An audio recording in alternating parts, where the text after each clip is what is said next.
साथियों नमस्कार। साथियों एक पत्र हाथ में देख के मन में सवाल तो उठा होगा कि ये क्या है लेके आ गए इस बार।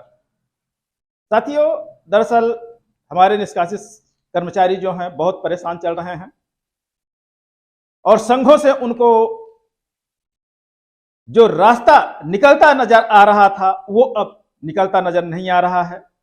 तो कुछ निष्कासित साथियों से मेरी बात हुई तो अब हमने उनके लिए काम स्टार्ट कर दिया है। साथियों 90% का भाई काम हमने स्टार्ट किया, लेकिन काम चाहे जो स्टार्ट किया जाए मैं कर्मचारी नहीं हूं, साथ आपको देना पड़ेगा। यदि आप साथ देंगे तो ही हम लक्ष्य की ओर आगे बढ़ेंगे, अन्यथा लक्ष्य की ओर हमारा बढ़ने का कोई इरादा नहीं है, क्योंकि मैं अपना खर्च लगा के तो आगे नहीं बढ़ पाऊंगा, इसमें कोई दो राय नहीं।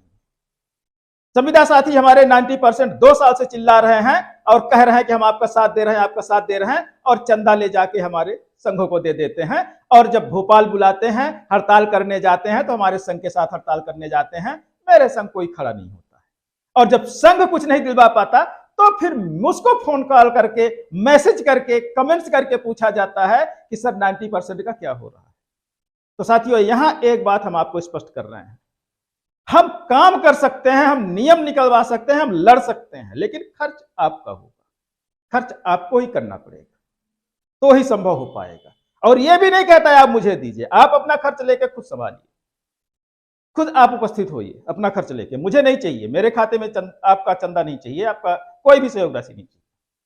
तो यहां फिर से हमने निष्कासित कर्मचारियों की पूरी, हमने जितने निष्कासित कर्मचारियों को निकाला गया था राष्ट्रीय स्वास्थ्य मिशन से उनकी पूरी लिस्ट मंगाई है।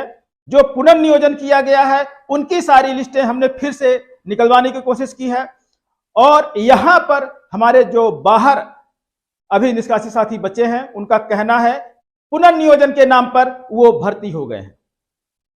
वो सिर्फ प्रभारी थे तो उस समय उनका निष्कासन हुआ था, तो वो निष्कासित मान के उन्होंने भी आवेदन किया था और उनका भी पुनर्नियोजन कर दिया गया है। तो ऐसे लोगों को भी फिल्टर किया जाएगा हम जो आरटीआई निकाले हैं, क्योंकि जिनका निष्कासन हुआ है उनका बकायदा एमपी ऑनलाइन से एग्जाम हुआ था। एमपी ऑनलाइन की जो लिस्ट आएंगी उसी को फिल्टर किया जाएगा कि आखिर जो पुनर्नियोजन किया गया है उसमें अतिरिक्त कितने लोग आए हैं और आखिर वो लोग कहां से आए हैं, ताकि पोस्ट खाली हो पाए और जो निष्कासित कर्मचारी हैं, जो वैलिड कर्मचारी हैं, जो एग्जाम दे के आए थे और आज तक जिनका पुनर्नियोजन नहीं हो पाया है, उनको फिर से वापस लाया जा सके। लेकिन साथियों हम आप सबको यही बताना चाहेंगे कि आगे आपको ही आना है। मैं कर्मचारी नहीं हूं, मैं लड़ने के लिए तैयार हूं, तरीके से लड़ूंगा, कानूनी तरीके से लड़ूंगा, जरूरत पड़ेगी तो विरोध प्रदर्शन भी करूंगा एनएचएम में खड़ा होकर आपके साथ, लेकिन आगे आपको ही आना है। तो साथियों ये आरटीआई जो है तो हमें मिल चुकी है और हमें बुलाया गया है राष्ट्रीय स्वास्थ्य मिशन में कि आप आइए और ये आरटीआई निःशुल्क आप पहले फिल्टर कर लीजिए, क्योंकि इतना ज्यादा है कि विभाग उस आरटीआई का जवाब जो हमने 3 पॉइंट मांगे हैं उसका विभाग जो है फिल्टर करने में असमर्थ हो रहा है। तो उन्होंने मुझे खुद बुलाया है कि आप आइए और निःशुल्क आप पूरे रिकॉर्ड का अवलोकन करिए और अवलोकन करने के बाद जो जो आपको चाहिए आप उसको पॉइंट कर दीजिए, वो चीजें हम आपको उपलब्ध करा देंगे वहीं तत्काल का तत्काल।